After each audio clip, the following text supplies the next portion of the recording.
Hi, good morning. ನಮಸ್ಕಾರ ಪುಟ್ಟಣ್ಣಿಗಳೇ. ಕತೆ ಕೇಳಲಿಕ್ಕೆ ಬಂದರೆ ಒಂದು ಸುಂದರವಾದ ಕತೆ ಹೇಳ್ತೀನಿ. ಎಲ್ಲ ತಾವು ನಮಗೆ ಲೈಕು ಕಾಮೆಂಟ್ ಕೊಡಿ, ಹಂಗೆ ಸಬ್ಸ್ಕ್ರೈಬ್ ಆಗಿ. ಕತೆ ಶುರು ಮಾಡೋಣ. ಒಂದು ಊರಿನಲ್ಲಿ ಒಬ್ಬ ವೆಂಕಟೇಶ್ ಅಂತ ಇರ್ತಾನೆ. ವೆಂಕಟೇಶನಿಗೆ ಇಬ್ಬರು ಗಂಡು ಮಕ್ಕಳು ಇರ್ತಾರೆ. ವೆಂಕಟೇಶನಿಗೆ ವಯಸ್ಸಾದ ಕಾರಣ ಮಕ್ಕಳಿಬ್ಬರು ಕರೆದುಬಿಟ್ಟು, ಏನಪ್ಪ, ನಾನು ಇನ್ನೆಷ್ಟು ದಿನ ದುಡಿಯೋಕ್ಕಾಗುತ್ತೆ, ನನಗೆ ವಯಸ್ಸಾಗಿದೆ, ಹಾಗಾಗಿ ನೀವು ಪ್ರಾಯಕ್ಕೆ ಬಂದಿದ್ದೀರಾ, ಸಂಪಾದನೆ ಮಾಡಿ ಹಣಕಾಸು ಗಳಿಸಿ, ಮತ್ತು ನಾನು ಬಡವನಾಗಿ ಹುಟ್ಟಿದ್ದೀನಿ, ಬಡವನಾಗೆ ಸಾಯಬೇಕಾ, ನಾನು ಸಾಯುವಾಗ ಶ್ರೀಮಂತಿಗೆ ಕಂಡು ಸಾಯಬೇಕು, ಸಂಪಾದನೆ ಮಾಡಿ ಅಂಥೇಳಿ ಮಕ್ಕಳಿಬ್ಬರನ್ನು ಕರೆದು ಹೇಳ್ತಾನೆ. ದೊಡ್ಡವನು ಗಣೇಶ, ಚಿಕ್ಕವನು ಸುಬ್ರಹ್ಮಣ್ಯ. ಆಯ್ತಪ್ಪ, ನಾವು ಈಗಲೇ ಹಣ ಸಂಪಾದನೆಗೆ ಹೊರಡ್ತೀವಿ ಅಂದ್ಬಿಟ್ಟು ಹೇಳ್ಬಿಟ್ಟಮ್ಮ. ಗಣೇಶ ಕಾಡಿನ ಮಾರ್ಗನೂ, ಸುಬ್ರಹ್ಮಣ್ಯ ಸಿಟಿ ಮಾರ್ಗನೂ ಹಿಡಿತಾರೆ. ಹಿಂಗೆ ಹೋಯ್ತಾ ಹೋಯ್ತಾ ಹೋಯ್ತಾ ಹೋಯ್ತಾ ಗಣೇಶನಿಗೆ ಬಾಯಾರಿಕೆ ಆಗುತ್ತೆ, ನೀರು ಕುಡಿಬೇಕು ಅನ್ನೋಗಾಯ್ತದೆ.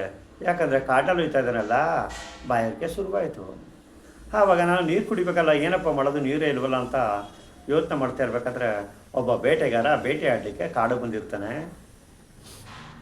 ಅವನ ಹತ್ರ ನೀರಿನ ಬಾಟ್ಲಿ ಇರ್ತದೆ. ಆಗ ಬೇಟೆಗಾರರೇ, ನನಗೆ ಸ್ವಲ್ಪ ಕುಡಿಲಿಕ್ಕೆ ನೀರು ಕೊಡ್ತೀರಾ ಅಂತ ಕೇಳ್ತಾನೆ. ಆಗ ತಗೊಳಪ್ಪ ಅಂತೇಳಿ ಕೊಡ್ತಾರೆ. ನೀರು ಕುಡಿತಾನೆ. ಏನಕ್ಕೆ ಬಂದೆ ಕಾಡಿಗೆ, ಎಲ್ಲಿಗೆ ಹೋಗ್ತಾ ಇದ್ದೀಯ ಅಂತ ಆ ಬೇಟೆಗಾರ ಕೇಳ್ತಾನೆ. ಅದಕ್ಕೆ ಗಣೇಶ ಅಂತಾನೆ, ನಮ್ಮ ಅಪ್ಪ ನಾನು ಶ್ರೀಮಂತಿಗಿಂತ ಸಾಯಬೇಕು ಅಂತೇಳಿ ಒಂದು ಆಸೆ ಪಟ್ಟಿದ್ದೇನೆ, ಆದ್ದರಿಂದ ನಾನು ನಿಧಿ ಹುಡಿಕೊಂಡು ಕಾಡು ಬಂದಿದ್ದೀನಿ ಅಂತ ಹೇಳ್ತಾನೆ. ಆಯಿತು, ನೀನು ಒಳ್ಳೆ ಕೆಲಸಕ್ಕೆ ಕೈ ಹಾಕಿದೆಯಾ, ಒಳ್ಳೆಯದಾಗುತ್ತೆ. ನೋಡು, ಜೀವನದಲ್ಲಿ ತಿಳ್ಕೊ, ಒಳ್ಳೆ ಕೆಲಸ ಮಾಡಿದ್ರೆ ಒಳ್ಳೆಯದೇ ಆಗುತ್ತೆ, ಕೆಟ್ಟ ಕೆಲಸ ಮಾಡಿದ್ರೆ ಕೆಟ್ಟದೇ ಆಗುತ್ತೆ. ಆದ್ದರಿಂದ ಕೆಟ್ಟ ಕೆಲಸ ಮಾಡಬೇಡ, ಒಳ್ಳೆ ಕೆಲಸ ಮಾಡಪ್ಪ, ನಿನ್ಗೆ ಒಳ್ಳೆಯದೇ ಆಗುತ್ತೆ. ನೀನು ಉತ್ತರ ದಿಕ್ಕಿಗೆ ಹೋಗು, ನಿನಗೆ ಒಳ್ಳೆಯದಾಗುತ್ತೆ ಅಂಥೇಳಿ ಆ ಬೇಟೆಗಾರ ಹೇಳ್ತಾನೆ. ಹಾಗೆ ಮುಂದಕ್ಕೆ ಹೋಯ್ತಾ ಹೋಯ್ತಾ ಹೋಯ್ತಾ ಸುಮಾರು ಕಿಲೋಮೀಟರ್ ಕಳ್ಕೊಂಡು ಅಲ್ಲಿ ಕಾಡು ಜನರು ಇರ್ತಾರೆ. ಇವನಿಗೆ ಗಣೇಶನಿಗೆ ಭಾಳ ಹೊಟ್ಟೆ ಹಸಿತಾ ಇರುತ್ತೆ, ಊಟ ಮಾಡಬೇಕು ಅನ್ನೋ ಆಸೆನೂ ಬರ್ತದೆ. ಅಲ್ಲಿ ಕಾಡು ಜನರು ಊಟ ಮಾಡ್ತಾ ಇರ್ತಾರೆ. ನಾನು ಸ್ವಲ್ಪ ತಿಂದಿಕ್ಕೆ ಏನಾದ್ರು ಕೊಡ್ತೀರಾ ಅಂತ ಕೇಳ್ತಾನೆ. ಆಯ್ತಪ್ಪ, ಬಾ ಕೂತ್ಕೋ ಅಂಥೇಳಿ ಅವನಿಗೆ ಊಟ ಕೊಡ್ತಾರೆ. ಊಟ ಮಾಡಿದ್ಮೇಲೆ ನಾನು ಬರ್ತೀನಿ ಅಂದ್ಬಿಟ್ಟು ಹೇಳ್ಬಿಟ್ಟು ಹೋಗ್ಬೇಕಾದ್ರೆ, ನಿಂತ್ಕೋ, ಏನಕ್ಕೆ ಬಂದೆ, ಏನಕ್ಕೆ ಹೋಯ್ತಾ ಇದೆಯಾ, ಕಾಡಿಗೆ ಹತ್ರಕ್ಕೆ ಬಂದೆ ನೀನು ಅಂತ ಕೇಳ್ತಾರೆ. ಆಗ ನಮ್ಮಪ್ಪ ವಯಸ್ಸಾಗಿದೆ, ನಮ್ಮ ಅಪ್ಪನಿಗೆ, ಅವನು ಶ್ರೀಮಂತಿಗಿಂದ ಸಾಯಬೇಕು ಅಂತ ಒಂದು ಕನಸು ಕಾಣ್ತಾ ಇದ್ದಾನೆ.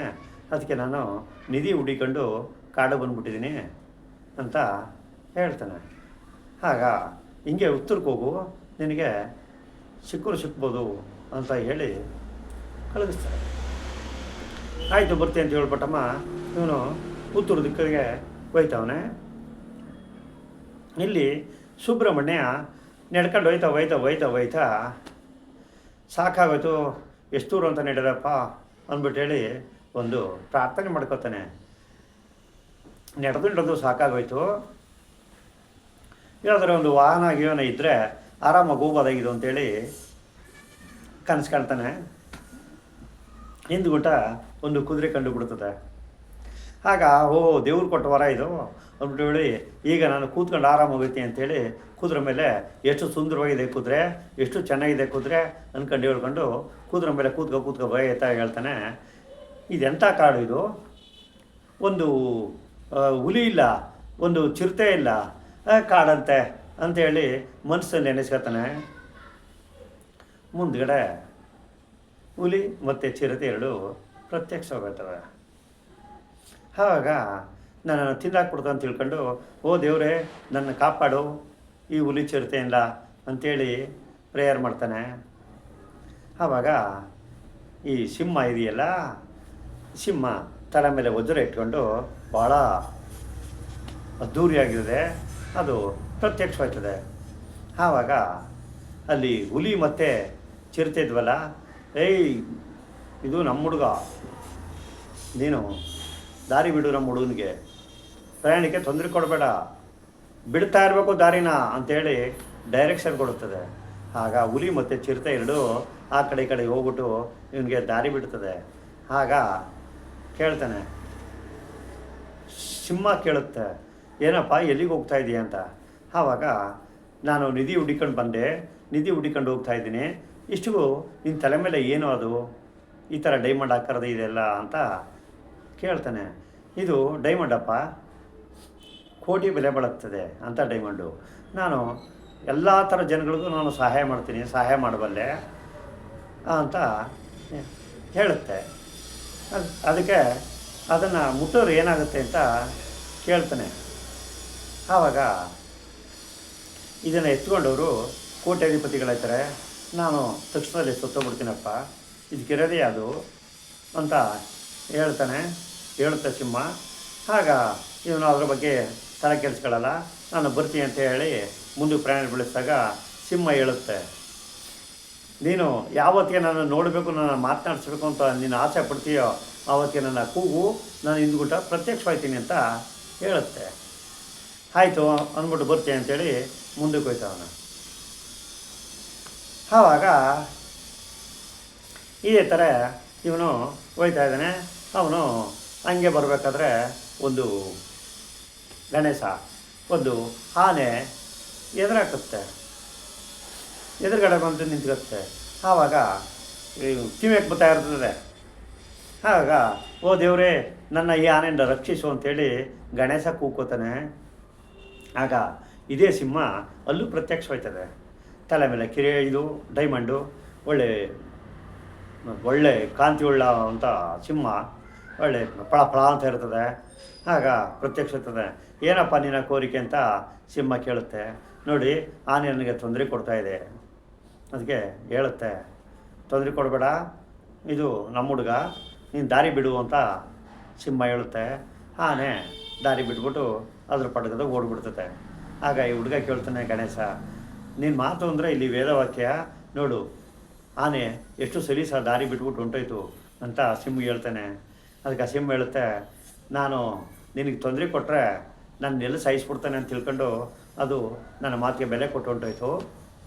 ಸರಿ, ಎಲ್ಲಿಗೆ ಹೋಗ್ತಾ ಇದೆಯಾ ಅಂತ ಕೇಳುತ್ತೆ ಸಿಂಹ. ನಮ್ಮ ಅಪ್ಪನ ಆಸೆ ತೀರ್ಸೋಕ್ಕೆ ನಾನು ಕಾಡಿಗೆ ಬಂದುಬಿಟ್ಟಿದ್ದೀನಿ, ನಿಧಿ ಹುಡಿಕೊಂಡು ಹೋಗ್ತಾಯಿದ್ದೀನಿ. ನಮ್ಮ ಅಪ್ಪ ಸಾಯುವಾಗ ಶ್ರೀಮಂತನಾಗಿ ಸಾಯ್ಬೇಕಂತೆ, ಅದಕ್ಕೋಸ್ಕರ ಕಾಡಿಗೆ ಬಂದಿದ್ದೇವ ಅಂತ ಸಿಂಹಗೆ ಹೇಳುತ್ತೆ. ಆಗ ಸಿಂಹ ಇವನಿಗೂ ಅದೇ ಉತ್ತರ ಹೇಳುತ್ತೆ, ನೋಡು, ಒಳ್ಳೆ ಕೆಲಸ ಮಾಡೋದು ನಿನಗೆ ಒಳ್ಳೆಯದಾಗುತ್ತೆ, ಕೆಟ್ಟ ಕೆಲಸ ಮಾಡೋದು ನಿನಗೆ ಕೆಟ್ಟದ್ದೇ ಆಗುತ್ತೆ. ಹಿಂಗೆ ನೀನು ಉತ್ತರ ದಿಕ್ಕು ಹೋಗು, ನೀನು ಯಾವುದೇ ಕಾರಣಕ್ಕೂ ಕೆಟ್ಟ ಕೆಲಸ ಮಾಡಬೇಡ, ಒಳ್ಳೆಯದಾಗುತ್ತೆ, ನಿನಗೆ ಮುಂದೆ ಅನುಕೂಲ ಆದರೂ ಆಗ್ಬೋದು ಅಂಥೇಳಿ ಸಿಂಹ ಹೇಳಿ ಕಳಿಸುತ್ತೆ. ಆಗ ಇವನು ಗಣೇಶನು ಹೋಗ್ತಾ ಇದ್ದಾನೆ, ಈ ಸುಬ್ರಹ್ಮಣ್ಯನು ಹೋಗ್ತಾ ಇದ್ದಾನೆ. ಆಗ 6 ತಿಂಗಳಾಯಿತು, ಇವನು ಶ್ರೀಮಂತಿಗೆ ಕಾಣಲಿಲ್ಲ. ಓ ದೇವ ಅಂತ ಗಣೇಶ ಕೂಗ್ದ. ಆಗ ಸಿಂಹ ಪ್ರತ್ಯಕ್ಷವಾಯಿತು, ಅದೇ ಸಿಂಹ. ಆಗ ಏನಪ್ಪ ನಿನ್ನ ಕೋರಿಕೆ ಅಂತ ಕೇಳುತ್ತೆ. ನೋಡಿ ದೇವ, 6 ತಿಂಗಳಾದಮೇಲೆ ನಿನಗೆ ಅನುಕೂಲ ಆಗುತ್ತೆ ಅಂತ ಹೇಳ್ತಾರೆ. 6 ತಿಂಗಳಾಗೋಯ್ತು, ನಾನು ಹೆಂಗಿದ್ದು ಹಂಗೆ ಅವನೇ, ದಯಮಾಡಿ ನಮಗೆ ಏನಾದರೂ ಒಂದು ಈಡೇರಿಸು ದೇವ ಅಂತ ಹೇಳುತ್ತೆ. ಆಗ ಸಿಂಹ ಹೇಳುತ್ತೆ, ನೋಡಪ್ಪ, ಈ ನನ್ನ ತಲೆ ಮೇಲಿರುವಂಥ ಡೈಮಂಡು ಕೋಟಿ ಬೆಲೆ ಬಾಳುತ್ತದೆ, ನೀನು ಇದನ್ನು ತಗೊಂಡೋಗಿ ಸಿಟಿಗೆ ಮಾರ್ಬಿಡು, ಕೋಟ್ಯಾಧೀಶ್ವರ ಆಗ್ತೀಯಾ. ನಾನು ಸುತ್ತಿದ್ದೀನಷ್ಟೇ, ನೀನು ದಿಢೀರ ಶ್ರೀಮಂತ ಆಗಬೇಕು ಅಂದರೆ ಆ ಕೆಲಸವನ್ನು ಬಿಟ್ಟರೆ ಇನ್ಯಾ ಕೆಲಸನೂ ಇರಲ್ಲಪ್ಪ ಅಂತ ಸಿಂಹ ಹೇಳುತ್ತೆ. ಆಗ ಗಣೇಶ್ ಹೇಳ್ತಾನೆ, ನೋಡು, ನನ್ನ ಒಂದು ಆಸೆಗೆ ನಿನ್ನನ್ನು ಬಲಿ ಕೊಡೋದು ನನಗೆ ಇಷ್ಟ ಇಲ್ಲ, ಹಾಗಾಗಿ ನನಗೆ ನಿನ್ನ ಡೈಮಂಡು ಬೇಕಾಗಿಲ್ಲ, ನನ್ನ ಸ್ವಂತ ದುಡಿಮೆಯಿಂದ ನಾನು ಸಂಪಾದನೆ ಮಾಡ್ತೀನಿ, ನಿನ್ನ ಪ್ರಾಣ ಹೋಗ್ಸೋಕ್ಕೆ ನನಗಿಷ್ಟ ಇಲ್ಲ, ನಾನು ಹಿಂಗೆ ಮಾಡ್ತೀನಿ ಅಂದ್ಬಿಟ್ಟು ಹೇಳಿ ಅವನು ಮುಂದುವರಿಕೊಂಡು ಹೋಗುತ್ತೆ. ಆಗ ಸಿಂಹ ಹೇಳುತ್ತೆ, ನೋಡಪ್ಪ, ಹಿಂಗೆ ಹೋಗ್ತಾಯಿರು, ನೀನು ಮನೆಗೆ ಹೋಗೋದ್ರಲ್ಲಿ ನಿನಗೆ ನಿಧಿ ಸಿಗುತ್ತೆ ಅಂತ ಹೇಳುತ್ತೆ. ಗಣೇಶಂದು ಇಷ್ಟು ನಿಲ್ತು. ಈ ಸುಬ್ರಹ್ಮಣ್ಯ 6 ತಿಂಗಳಾಯಿತು, ಏನಾದರೂ ಏನಿಲ್ಲ, ಇನ್ನು ಒಯ್ತಾನೇ ಇದ್ದಾನೆ, ಯಾವುದು ಒಂದು ಅನುಕೂಲ ಆಗಲಿಲ್ಲ. ಓ ಸಿಂಹರಾಜ ಕೃಪೆ ತೋರು ಅಂತೇಳಿ ಸುಬ್ರಹ್ಮಣ್ಯ ಪ್ರೇಯರ್ ಮಾಡ್ತಾನೆ. ಸಿಂಹ, ಅದೇ ಡೈಮಂಡ್ ಇರೋ ಸಿಂಹ ಪ್ರತ್ಯಕ್ಷವಾಗ್ತದೆ. ಏನಪ್ಪ ನಿನ್ನ ಸಮಸ್ಯೆ ಅಂತ ಕೇಳುತ್ತೆ. ಅದಕ್ಕೆ ಸುಬ್ರಹ್ಮಣ್ಯ ಹೇಳ್ತಾನೆ, ದೇವ 6 ತಿಂಗಳಾದಮೇಲೆ ನಿನಗೆ ಒಳ್ಳೆಯದಾಗುತ್ತೆ ಅಂತ ಹೇಳಿದ್ರಿ, 6 ತಿಂಗಳಾಗೋಯ್ತು, ಹಾಗಾಗಿ ನಮ್ಮ ಮೇಲೆ ಒಂದು ಸ್ವಲ್ಪ ಕರುಣೆ ತೋರಿ ಅನುಕೂಲ ಮಾಡಿಕೊಡಿ ಅಂತ ಕೇಳ್ಕೊತಾನೆ. ಅದಕ್ಕೆ ನೋಡಪ್ಪ, ನನ್ನ ತಲೆ ಮೇಲಿರುವಂಥ ಡೈಮಂಡು ಕೋಟಿ ಬೆಲೆ ಬಾಳುತ್ತದೆ, ಇದನ್ನು ತಗೊಂಡೋಗಿ ನೀನು ಕಾಡು ಸಿಟಿ ತಗೊಂಡೋಗಿ ಮಾರ್ಬಿಡು, ನೀನು ಶ್ರೀಮಂತ ಆಗ್ತೀಯ, ನಿಮ್ಮ ಅಪ್ಪನ ಹೆಸರು ಈಡೇರುತ್ತೆ, ನಾನು ಸತ್ತೋಗ್ತೀನಿ ಅಷ್ಟೇ ಅಂತ ಸಿಂಹ ಹೇಳುತ್ತೆ.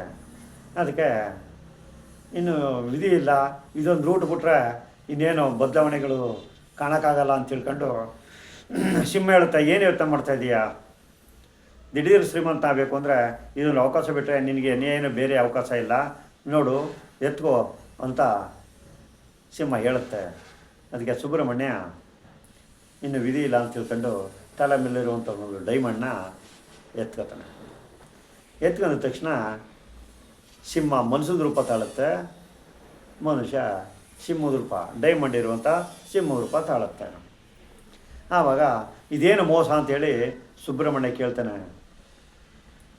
ನಾನು ದುರಾಸೆಗೆ ಆಸೆಪಟ್ಟು ನಿಂತರ್ಕೆ ನಾನು ಸಿಂಹದಿಂದ ಡೈಮಂಡ್ ಎತ್ಕೊಂಡು ನಾನು ಸಿಂಹನಾಗಿದ್ದೆ, ಅವನು ಮನಸ್ಸಾಗಿ ಹುಟ್ಟೋದ.